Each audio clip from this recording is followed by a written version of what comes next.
ನಮಸ್ಕಾರ ವೀಕ್ಷಕರೇ, R Kannada digital ಲೈವ್ಗೆ ಸ್ವಾಗತ. ನಾನು ಶ್ರೀಲಕ್ಷ್ಮಿ ಅಭಿಜಿತ್. ಆಯತುಲ್ಲಾ ಖಮೇನಿ ಹತ್ಯೆಗೀಡಾಗಿರ್ತಕ್ಕಂಥದ್ದು ಇಸ್ರೇಲ್ ಮತ್ತು ಅಮೆರಿಕ ಜಂಟಿ ಕಾರ್ಯಾಚರಣೆಯ ಮುಖಾಂತರ ಖಮೇನಿಯನ್ನ ಮುಗಿಸಲಾಯಿತು. ಒಂದು ಬಹುದೊಡ್ಡ ಎರಾ ಮುಗಿದಿದೆ ಅಂತ ಹೇಗೆ ಸಾಧ್ಯ ಆಯಿತು? ಇದು ಖಮೇನಿ ಏನು ಸಾಧಾರಣ ನಾಯಕನಲ್ಲ. ಆತನಿಗೂ ಕೂಡ ಸರ್ವೋಚ್ಚವಾದಂತಹ ಭದ್ರತೆ ಇತ್ತು. ಆಮೇಲೆ ಅವ್ರ ಜೊತೆ ರೆವಲ್ಯೂಷನರಿ ಗಾರ್ಡ್ಸ್ ಅವರೇ ಹುಟ್ಟು ಹಾಕಿದ ಪಡೆ ಇತ್ತು. ಸೊ ಬೇಕಾದಷ್ಟು ಭದ್ರತೆ ಇದ್ದಂತಹ ಇರಾನಿನ ಸರ್ವಾಧಿಕಾರಿ ಆತನನ್ನು ಒಂದು ಚಿಟಿಕೆ ಹೊಡೆಯುವಷ್ಟರಲ್ಲಿ ಅಮೆರಿಕಕ್ಕೆ ಮುಗಿಸಿಬಿಡೋದು ಸಾಧ್ಯ ಆಯ್ತಲ್ಲ. ಹೇಗೆ ಇದು ಅಂತ ನಾವು ನೋಡ್ತಾ ಹೋಗೋದಾದರೆ ನೋಡಿ, ಇದು ಯುದ್ಧ ಮಾಡೋಕ್ಕೂ ಮುಂಚೆನೇ ಯುದ್ಧ ಗೆಲ್ಲೋದು ಅಂದರೆ ಇದೇನೆ. ಯುದ್ಧ ಆರಂಭವೇ ಆಗಲಿಲ್ಲ, ಬದಲಾಗಿ ಈ ಒಂದು ಘಟನೆಯ ಮುಖಾಂತರ ಕ್ಷಿಪಣಿ ದಾಳಿ ಆರಂಭ ಆಗುತ್ತೆ. ಮೊದಲ ದಾಳಿ ಒಂದು ಪ್ರಿಸೈಸ್ ಸ್ಟ್ರೈಕಲ್ಲೇ ಈ ಆಯತುಲ್ಲಾ ಖಮೇನಿಯನ್ನು ಅಮೆರಿಕ ಮುಗಿಸಿ ಹಾಕತ್ತೆ. ಸೊ ಹೇಗಿತ್ತು ಆ ದಾಳಿ ಅಂತ ನಾವು ನೋಡೋದಾದರೆ, ಖಮೇನಿಯ ಮನೆ ಹತ್ರ ಆತನ ನಿವಾಸದಲ್ಲೇ ಆತನನ್ನು ಮುಗಿಸಲಾಯಿತು. ಆತ ಮೀಟಿಂಗ್ ಇಟ್ಕೊಳ್ಳೋದು ಅಂತ ಆಗಿತ್ತು. ಶನಿವಾರ ಸಾಯಂಕಾಲ ಮೀಟಿಂಗ್ ಇರುತ್ತೆ ಅಂತ ಆಗಿತ್ತು. ಆ ಸುದ್ದಿ CIA ಮುಖಾಂತರ ಅಮೆರಿಕದ ಪಡೆಗಳಿಗೆ ಸಿಕ್ಕಿತ್ತು. ಆದರೆ ಮೀಟಿಂಗ್ ಸಮಯವನ್ನು ದಿಢೀರಂತ ಬದಲಾವಣೆ ಮಾಡಲಾಯಿತು. ಶನಿವಾರ ಬೆಳಗ್ಗೆಗೆ ಮೀಟಿಂಗನ್ನು ಇಡಲಾಯಿತು. ಆ ಸುದ್ದಿ ಸಿಕ್ಕಿದ್ದು ಅಮೆರಿಕನ್ ಪಡೆಗಳಿಗೆ ಮೊಸಾದ್ ಮುಖಾಂತರ. ಮೊಸಾದ್ ಇಸ್ರೇಲಿನ ಅತ್ಯಂತ ಸಶಕ್ತ ಗುಪ್ತಚರ ಸಂಸ್ಥೆ, ನಿಮಗೆ ಗೊತ್ತಿರಬಹುದು. ಸೊ ಮೊಸಾದ್ಗೆ ಖಮೇನಿ ಕುರಿತಾಗಿ ಇಷ್ಟು ನಿಖರವಾದ ಮಾಹಿತಿನ ಕೊಡೋದು ಹೇಗೆ ಸಾಧ್ಯ ಆಯಿತು? ನೋಡಿ, ಆ ಮನೆಯ ಆ ದೃಶ್ಯಗಳನ್ನ ನೀವು ನೋಡ್ಬೋದು. ಹೇಗೆ ಯಾವ ರೀತಿಯಲ್ಲಿ ಆ ಕ್ಷಿಪಣಿ ದಾಳಿ ಯಾವ ರೀತಿಯಲ್ಲಿ ನಡೀತು ಅಂತ ಹೇಳುವಂಥದ್ದು ಬ್ಲ್ಯಾಕ್ ಆ್ಯಂಡ್ ವೈಟ್ ದೃಶ್ಯಗಳು ನಿಮಗೆ ಕಾಣುತ್ತೆ. ಆ ದೃಶ್ಯಗಳನ್ನು ನೋಡಿದ್ರೆ ನೀವು ನೇರವಾಗಿ ಕ್ಷಿಪಣಿ ದಾಳಿ ಆಗತ್ತೆ. ಅಲ್ಲಿ ಯಾವುದೇ ಥರ ರಕ್ಷಣಾತ್ಮಕವಾದಂಥ ವ್ಯವಸ್ಥೆಗಳೇ ಇಲ್ಲ. ಆಶ್ಚರ್ಯ ಆಗತ್ತೆ. ಅದನ್ನೇ ಸಾಕಷ್ಟು ಜನ ಡಿಫೆನ್ಸ್ ಎಕ್ಸ್ಪರ್ಟ್ಸ್ ಕೂಡ ಹೇಳ್ತಾ ಇದ್ರು. ಹಾಗೆಯೇ ನಮ್ಮ ಜೊತೆ ಮಾತನಾಡಿದಂತಹ ರಾದ ನಿವೃತ್ತ ಅಧಿಕಾರಿ ರವಿ ಜೋಶಿ ಅವರು ಕೂಡ ಹೇಳ್ತಾ ಇದ್ರು, ಅದು ಹೆಂಗೆ ಸಾಧ್ಯ? ಅಲ್ಲಿ ನೋಡಿ, ಅಲ್ಲಿ ಬ್ಯಾಲಿಸ್ಟಿಕ್ ಮಿಸೈಲ್ಸ್ ಆಗಲಿ, ಏರ್ ಡಿಫೆನ್ಸ್ ಸಿಸ್ಟಮ್ ಆಗಲಿ, ಇದೆಲ್ಲ ಇದೆ ಇರಾನ್ ಹತ್ರ. ಆದರೆ ಆ ಕ್ಷಣದಲ್ಲಿ ಖಮೇನಿ ಮನೆಯ ಬಳಿ ಇದ್ಯಾವುದು ಇರಲಿಲ್ಲ ಅಥವಾ ವರ್ಕ್ ಆಗಲಿಲ್ಲ, ಕಂಡು ಬರಲಿಲ್ಲ. ಯಾಕೆ? ಆಶ್ಚರ್ಯ ಆಗತ್ತೆ. ಅವರು ಬಯಸಿದ್ರೆ ಅಲ್ಲಿ ಕ್ಷಿಪಣಿ ನಿರೋಧಕ ವ್ಯವಸ್ಥೆಯನ್ನು ಇಟ್ಕೊಳ್ಬೋದಾಗಿತ್ತು, ಐರನ್ ಡೋಮ್ ಇಟ್ಕೊಬೋದಾಗಿತ್ತು, ಅಥವಾ S-400 ಭಾರತಕ್ಕಿಂತಲೂ ಮೊದಲೇ ರಷ್ಯಾದಿಂದ ಅವ್ರು ಖರೀದಿ ಮಾಡ್ಕೊಂಡಿದ್ರು. ರಷ್ಯಾ ಅವರ ಮಿತ್ರ ರಾಷ್ಟ್ರ. ಸೊ ಆದರೂ ಕೂಡ ಯಾವುದೇ ಥರ ಕ್ಷಿಪಣಿ ನಿರೋಧಕ ವ್ಯವಸ್ಥೆ ಅಲ್ಲಿರಲಿಲ್ಲ ಅಂದರೆ ಆಶ್ಚರ್ಯ ಆಗತ್ತೆ. ಆಮೇಲೆ ಆ ವಿಡಿಯೋ ಬಿಡುಗಡೆ ಮಾಡಿದ ರೀತಿ ನೋಡಿದ್ರೆ ಇಸ್ರೇಲ್ ಸೇನೆ ನಮ್ಮ ಆಪರೇಷನ್ ಸಿಂಧೂರದ ಟೈಮಲ್ಲಿ ಹೇಗೆ ಭಾರತೀಯ ಸೇನೆ ಪ್ರಿಸೈಸ್ ಅಟ್ಯಾಕ್ ಅಂದರೆ ಆ ಜಾಗಕ್ಕೇನೆ ಎಕ್ಸಾಕ್ಟ್ಲಿ ಆ ಜಾಗಕ್ಕೇನೆ ಸರಿಯಾಗಿ ಮಾಡಿದಂತಹ ಒಂದು ಅಟ್ಯಾಕ್, ಅದರ ವಿಡಿಯೋಗಳನ್ನು ಬಿಡುಗಡೆ ಮಾಡಿತ್ತಲ್ಲ, ಅದು ನೆನಪಾಗುತ್ತೆ. ಹಾಗೆಯೇ ಈ ಹಿಂದೆ ಇದು ಇತ್ತೀಚೆಗಿನ ಯುದ್ಧದ ರೀತಿ ಇದು ಏನು ಅಂದರೆ ಪ್ರಿಸೈಸ್ ಅಟ್ಯಾಕ್ಸ್. ಯಾವ ಜಾಗ, ಯಾವ ವ್ಯಕ್ತಿ, ಆತ ಕುಳಿತಿರ್ತಕ್ಕಂಥ ಕೋಣೆ, ಆ ಕೋಣೆಯನ್ನೇ ಟಾರ್ಗೆಟ್ ಮಾಡಿ ಅಲ್ಲಿಗೆ ಕ್ಷಿಪಣಿ ದಾಳಿ ಮಾಡುವಂಥದ್ದು, ಅದು ಅಮೆರಿಕಕ್ಕೆ ಸಾಧ್ಯ ಆಯಿತು ಅಂತ. ಸೊ ಅದೇ ಥರದ ಪ್ರಿಸೈಸ್ ಅಟ್ಯಾಕನ್ನು ಮಾಡುತ್ತೆ. ಅಲ್ಲಿ ಹೋಗಿ ಬಂದಿರತಕ್ಕಂಥವ್ರು ಹೇಳ್ತಾ ಇದ್ರು, ರವಿ ಜೋಶಿ ಅವರು ಹೇಳ್ತಾ ಇದ್ರು, ಅಲ್ಲಿ ಆ ಮನೆಗಳು ಯಾವ ರೀತಿಯಲ್ಲಿದೆ, ಅವರ ವಿದೇಶಾಂಗ ಇಲಾಖೆ ಇರ್ಬೋದು ಅಥವಾ ಈ ಖಮೇನಿ ಮನೆಗಳು, ಇವೆಲ್ಲ ಯಾವ ರೀತಿಯಲ್ಲಿ ಇದೆ ಅಂತಂದರೆ ಕೇವಲ 1 ಅಥವಾ 2 ಫ್ಲೋರಿನ ಬಿಲ್ಡಿಂಗ್ಗಳಷ್ಟೇ ಅಂತ. ದೊಡ್ಡ ಬಿಲ್ಡಿಂಗ್ಗಳೇ, ಆದರೆ 1 ಅಥವಾ 2 ಫ್ಲೋರ್, ಹೈಟ್ ಜಾಸ್ತಿ ಇರೋದಿಲ್ಲ ಅಂತ ಹೇಳ್ತಾ ಇದ್ರು. ಸೊ ಅಷ್ಟೇ ಒಂದು ಚಿಕ್ಕ ಬಿಲ್ಡಿಂಗು ಹೈಟ್ನಲ್ಲಿ ಅಂತ. ಆ ದೃಶ್ಯಗಳಲ್ಲಿ ನೀವು ನೋಡಿದ್ರೆ ಅದೇ ಗೊತ್ತಾಗುತ್ತೆ ಕ್ಲಿಯರಾಗಿ. ಸೊ ಅದರಲ್ಲಿ ಹೇಗೆ ಸಾಧ್ಯ ಆಯಿತು ಇದು ಅಂತ ನಾವು ನೋಡ್ತಾ ಹೋದರೆ, ಮೊಸಾದ್ಗೆ, CIAಗೂ ಸಾಧ್ಯವಾಗದ್ದು ಮೊಸಾದ್ಗೆ ಹೇಗೆ ಸಾಧ್ಯ ಆಯಿತು ಅಂತ. ಬಹಳ ವರ್ಷಗಳ ಕಾರ್ಯಾಚರಣೆ ಇದು. ಇಸ್ರೇಲ್ ಖಮೇನಿ ವಿರುದ್ಧ ಬಹಳ ವರ್ಷಗಳಿಂದ ಕಣ್ಣಿಟ್ಟು ಕೂತಿತ್ತು. ಯಾಕಂತಂದರೆ ಇಸ್ರೇಲ್ ವಿರುದ್ಧ ಅಷ್ಟೊಂದು ಹಿಂಸಾಚಾರಗಳಾಗಿಬಿಟ್ಟಿದ್ವು.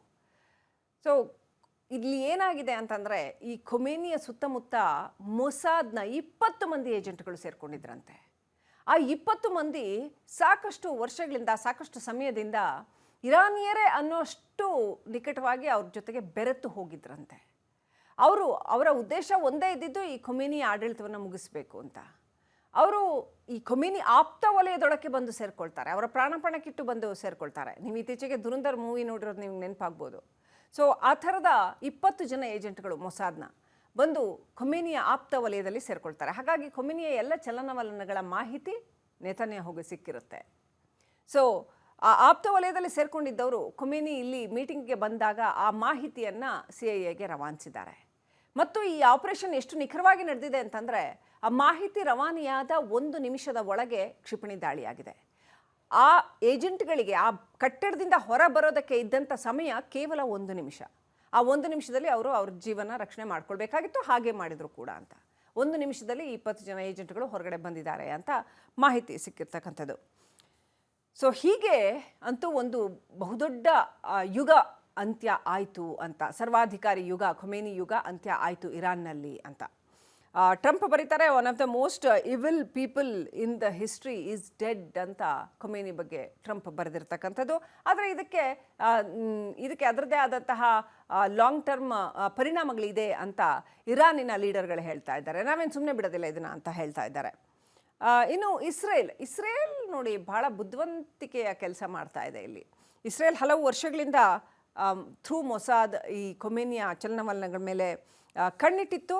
ಸೊ ಯಾಕಂತಂದರೆ ಇಸ್ರೇಲ್ಗೆ ಬಹಳ ದೊಡ್ಡ ಹಾನಿ ಆಗ್ತಾ ಇದ್ದದ್ದು ಇರಾನ್ನಿಂದ. ಬೇರೆ ಯಾವುದೇ ಮುಸ್ಲಿಂ ರಾಷ್ಟ್ರಗಳಿಗಿಂತ ಹೆಚ್ಚಾಗಿ ಇರಾನ್ನಿಂದ ಬಹಳ ದೊಡ್ಡ ಹಾನಿ ಆಗ್ತಾ ಇತ್ತು ಅಂತ. ಇನ್ನು ಕೇವಲ ಖೊಮೇನಿ ಮಾತ್ರ ಅಲ್ಲ ನೋಡಿ, ಆ ಇಡೀ ಕಾರ್ಯಾಚರಣೆ ಹೇಗೆ ನಡ್ತಿದೆ ಅಂದರೆ, ಯಾರೆಲ್ಲ ಮೋಸ್ಟ್ ಇಂಪಾರ್ಟೆಂಟ್ ಜನಗಳಿದ್ರೋ ಅವರು ಎಲ್ಲರೂ ಒಂದು ಕಡೆ ಸೇರಿದ್ರು ಅಲ್ಲಿ. ಸೊ ಅವ್ರನ್ನೆಲ್ಲರನ್ನೂ ಒಂದೇ ಶಾರ್ಟಲ್ಲಿ ಮುಗಿಸಿ ಹಾಕಲಾಯಿತು ಅಂತ. ಚೀಫ್ ಆಫ್ ರೆವಲ್ಯೂಷನರಿ ಗಾರ್ಡ್ಸ್ ಯಾರಿದ್ದಾರೆ, ಜನರಲ್ ಮೊಹಮ್ಮದ್ ಫಕ್ಫೂರ್ ಕೂಡ ಖೊಮೇನಿಯ ಜೊತೆಗೆ ಇದ್ದ. ಆತನನ್ನು ಕೂಡ ಆ ಕಾರ್ಯಾಚರಣೆಯಲ್ಲಿ ಮುಗಿಸಿ ಹಾಕಲಾಯಿತು. ಅಷ್ಟೇ ಅಲ್ಲ, ಇನ್ನು ಅನೇಕ ಸೀನಿಯರ್ ಲೀಡರ್ಸ್ ಈ ಕಾರ್ಯಾಚರಣೆ, ಅವರ ನ್ಯೂಕ್ಲಿಯರ್ ಕಾರ್ಯಾಚರಣೆ ಏನಿದೆಯಲ್ಲ, ಆ ನ್ಯೂಕ್ಲಿಯರ್ ಕಾರ್ಯಾಚರಣೆಗೆ ಸಂಬಂಧಪಟ್ಟಂಥ ವಿಜ್ಞಾನಿಗಳು, ಸೀನಿಯರ್ ಲೀಡರ್ಸ್ ಎಲ್ಲ ಕೂಡ ಇದ್ದರು ಅದರಲ್ಲಿ ಅಂತ. ಸೊ ಅವರು ಕೂಡ ಇದರಲ್ಲಿ ಹತರಾಗಿದ್ದಾರೆ ಅನ್ನುವಂಥದ್ದು. ಸೊ ಇನ್ನೂ ಏನು ಅಂತಂದರೆ, ಈ ರೆವಲ್ಯೂಷನರಿ ಗಾರ್ಡ್ಸ್ ಕಡೆಯಿಂದಾನೂ ಖೊಮೇನಿಯನ್ನು ಬಚಾವ್ ಮಾಡೋಕ್ಕೆ ಆಗಲಿಲ್ಲ. ಹೌತಿ, ಹಮಾಸ್, ಹಿಜ್ಬುಲ್ ಯಾವ ಉಗ್ರರು ಯಾರೆಲ್ಲರಿಗೂ ಇರಾನ್ ಸಪೋರ್ಟ್ ಮಾಡ್ತಾ ಬಂತೋ ಯಾರಿಗೂ ಕೂಡ ಕ್ಲೂ ಸಿಗಲಿಲ್ಲ ಈ ಥರ ಒಂದು ಕಾರ್ಯಾಚರಣೆದು. ಇವರು ಯಾರು ಕೂಡ ತಮ್ಮ ಪರಮೋಚ್ಚ ನಾಯಕನನ್ನು ಕಾಪಾಡ್ಕೊಳ್ಳೋದಕ್ಕೆ ಸಾಧ್ಯ ಆಗಲಿಲ್ಲ ಅಂತ. ಸೊ ಇದು ಇವತ್ತು ಜಗತ್ತು ತೆಗೆದುಕೊಳ್ತಾ ಇರ್ತಕ್ಕಂಥ ರೂಪ. ಸೊ ಇನ್ನು ಬಹ್ರೇನ್, ಕುವೈತ್, ಕತಾರ್ ಸೇರಿದಂತೆ 6 ಇಸ್ಲಾಮಿಕ್ ರಾಷ್ಟ್ರಗಳ ವಿರುದ್ಧನೇ ಇರಾನ್ ಈಗ ದಾಳಿ ಮಾಡ್ತಾ ಇದೆ, ಸೌದಿ ಅರೇಬಿಯಾ, ದುಬೈ ಸೇರಿದಂತೆ. ಸೊ ಯಾಕೆ ಹಾಗೆ ಅಂತ ನೋಡಿದ್ರೆ, ಅವುಗಳಲ್ಲೆಲ್ಲ ಅಮೆರಿಕ ತನ್ನ ಸೇನಾ ನೆಲೆಯನ್ನು ಸ್ಥಾಪನೆ ಮಾಡೋದಕ್ಕೆ ಅವು ಅವಕಾಶ ಕೊಟ್ಟಿದ್ದಾವೆ ಅಂತ ಸಿಟ್ಟಿಗೆ ಇರಾನ್ ಈ ಎಲ್ಲ, ಅಂದರೆ ಹೌತಿ ಉಗ್ರರು ಸೇರಿದಂತೆ ಈ ಎಲ್ಲ ರಾಷ್ಟ್ರಗಳ ಮೇಲೆ ಈ ಹೌತಿ ಉಗ್ರರು ಮತ್ತು ಇರಾನ್ ದಾಳಿ ಮಾಡ್ತಾ ಇದ್ದಾರೆ, ಅಟ್ಯಾಕ್ಗಳನ್ನ ನಡೆಸ್ತಾ ಇದ್ದಾರೆ. ಅಲ್ಲಿಗೆ ಇಸ್ರೇಲ್ಗೆ ಒಂದೇ ಬಾಣದಲ್ಲಿ ಹಲವು ಹಕ್ಕಿಗಳನ್ನು ಹೊಡೆದಂತಾಯಿತು. ಸುತ್ತಮುತ್ತ ಬೇರೆ ಯಾವ ದೇಶದ ಮೇಲೂ ಕೂಡ ತಾನು ಅಟ್ಯಾಕ್ ಮಾಡೋದೇ ಬೇಡ, ಇರಾನೇ ಅಟ್ಯಾಕ್ ಮಾಡಿಬಿಡತ್ತೆ. US ಆ ಕೆಲಸನ ಸುಲಭ ಮಾಡಿಕೊಡತ್ತೆ. ಸೊ ಜಿಯೋಪಾಲಿಟಿಕ್ಸ್ ಮುಖಾಂತರ ಇಸ್ರೇಲ್ ಆಡಿದ ಆಟ, ಹೂಡಿದ ಒಂದು ವ್ಯೂಹ ಇದೆಯಲ್ಲ, ಅತ್ಯಂತ ಸಕ್ಸಸ್ಫುಲ್ ಆಗಿದೆ ಅಂತ ಹೇಳ್ಬೋದು. ಆದರೆ ಅಮೆರಿಕ ಇದಕ್ಕೆ ಹೇಳೋದೇನು, ಇಸ್ರೇಲ್ಗೆ ಏನು ಬೇಕಾಗಿತ್ತು ಅಂತಂದರೆ, ಈಗ ಸದ್ಯದ ಖೊಮೇನಿ ರೆಜಿಮ್ ಎಂಡ್ ಆಗಬೇಕಾಗಿತ್ತು ಮತ್ತು ಇರಾನ್ ಸ್ವಲ್ಪ ಡೌನ್ ಆಗಬೇಕಾಗಿತ್ತು. ಮತ್ತು ಎಸ್ಪೆಷಲಿ ಈ ಉಗ್ರರಿಗೆ, ಹೌತಿ, ಹಿಜ್ಬುಲ್, ಈ ಉಗ್ರರಿಗೆ ಬರ್ತಾ ಇರ್ತಕ್ಕಂಥ ಫಂಡಿಂಗ್ ಕಟ್ ಆಫ್ ಆಗಬೇಕಾಗಿತ್ತು. ಸೊ ಅದರಲ್ಲಿ ಒಂದು ಹಂತಕ್ಕೆ ಇಸ್ರೇಲ್ ಯಶಸ್ಸು ಸಾಧಿಸಿದೆ. ಆದರೆ ಅಮೆರಿಕ ಹೇಳೋ ಹಾಗೆ ರೆಜಿಮ್ ಸ್ಟಾಪ್ ಆಗುತ್ತಾ ಅಂತ ನೋಡಿದ್ರೆ, ಕೆಲವರು ಎಕ್ಸ್ಪರ್ಟ್ಸ್ ಹೇಳ್ತಾರೆ ಅಷ್ಟು ಸುಲಭ ಇಲ್ಲ ರೆಜಿಮ್ ಕಟ್ ಆಫ್ ಮಾಡೋದು ಅಂತ, ಅಂದರೆ ಆಡಳಿತ ಕಟ್ ಆಫ್ ಮಾಡೋದು ಅಂತ. ಅಲ್ಲಿ ಸಿಸ್ಟಮನ್ನು ಈ ಖೊಮೇನಿ ಯಾವ ರೀತಿಯಲ್ಲಿ ರೂಪಿಸಿದ್ದ ಅಂತಂದರೆ, ಆತನ ನಂತರವೂ ಕೂಡ ಅದೇ ಸಿಸ್ಟಮ್ ಮುಂದುವರಿಬೇಕು, ಆ ಥರ ಒಂದು ವ್ಯವಸ್ಥೆಯನ್ನು ರೂಪುಗೊಳಿಸಿದ್ದ ಅಂತ ಹೇಳಲಾಗ್ತಾ ಇದೆ. ಸೊ ಅದೇ ಪ್ರಕಾರ ಈಗ ಆತನ ಟೆಂಪರರಿ ಉತ್ತರಾಧಿಕಾರಿ, ಹಂಗಾಮಿ ಉತ್ತರಾಧಿಕಾರಿಯನ್ನು ಕೂಡ ಅರಾಫಿಯನ್ನು ಘೋಷಣೆ ಮಾಡಲಾಗಿದೆ. ಇನ್ನು ಶಾಶ್ವತ ಉತ್ತರಾಧಿಕಾರಿಯನ್ನು ಕೂಡ ಹುಡುಕಿಕೊಳ್ಳುವಂಥ ಕೆಲಸ ಆಗತ್ತೆ ಅಂತ. ಒಂದು 88 ಜನರ ಒಂದು ಧಾರ್ಮಿಕ ಒಂದು ಗುಂಪು ಇದನ್ನು ನಿರ್ಧಾರ ಮಾಡುತ್ತೆ. ಸೊ ಅವ್ರುಗಳು ಅಸೆಂಬ್ಲಿ ಆಫ್ ಎಕ್ಸ್ಪರ್ಟ್ಸ್ ಅಂತ ಕರೀತಾರೆ ಅದನ್ನು. ಅವ್ರುಗಳು 88 ಜನರ ಆ ಅಸೆಂಬ್ಲಿ ಆಫ್ ಎಕ್ಸ್ಪರ್ಟ್ಸು ಮುಂದಿನ ಉತ್ತರಾಧಿಕಾರಿ ಯಾರಾಗಬೇಕು ಅನ್ನೋದನ್ನು ವೋಟ್ ಮುಖಾಂತರ ನಿರ್ಧಾರ ಮಾಡ್ತಾರೆ ಅಂತ.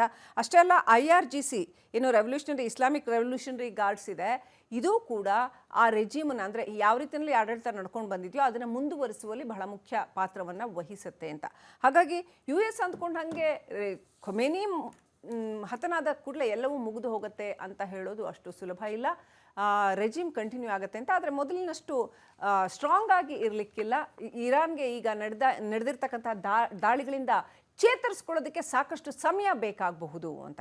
ಸೊ ಈ ದಾಳಿ ಒಂದು ವೇಳೆ ಇನ್ನೊಂದು 2-3 ದಿನದಲ್ಲಿ ಮುಗಿದ್ರೆ ಅಷ್ಟೊಂದು ತೊಂದರೆ ಆಗಲಿಕ್ಕಿಲ್ಲ. ಅದರ್ವೈಸ್ ಇದೇನಾದರೂ ಸ್ವಲ್ಪ ಕಂಟಿನ್ಯೂ ಆದರೆ ಜಾಗತಿಕವಾಗಿ ಸಾಕಷ್ಟು ಸಮಸ್ಯೆಗಳು ಉಂಟಾಗತ್ತೆ ಅಂತ. ಆಮದು ರಫ್ತು ವಿಚಾರದಲ್ಲಿ ಸಾಕಷ್ಟು, ಮತ್ತು ಜಿಯೋಪೊಲಿಟಿಕ್ಸ್ ವಿಚಾರದಲ್ಲೂ ಕೂಡ ಸಾಕಷ್ಟು ಸಮಸ್ಯೆಗಳು ಉಂಟಾಗತ್ತೆ ಅಂತ. ಇದರೊಂದಿಗೆ ನನ್ನ ಮಾತನ್ನು ಮುಗಿಸ್ತಾ ಇದ್ದೀನಿ. ನೋಡ್ತಾ ಇರಿ ರಿಪಬ್ಲಿಕ್ ಕನ್ನಡ, ಇದು ನಿಮ್ಮ ಧ್ವನಿ.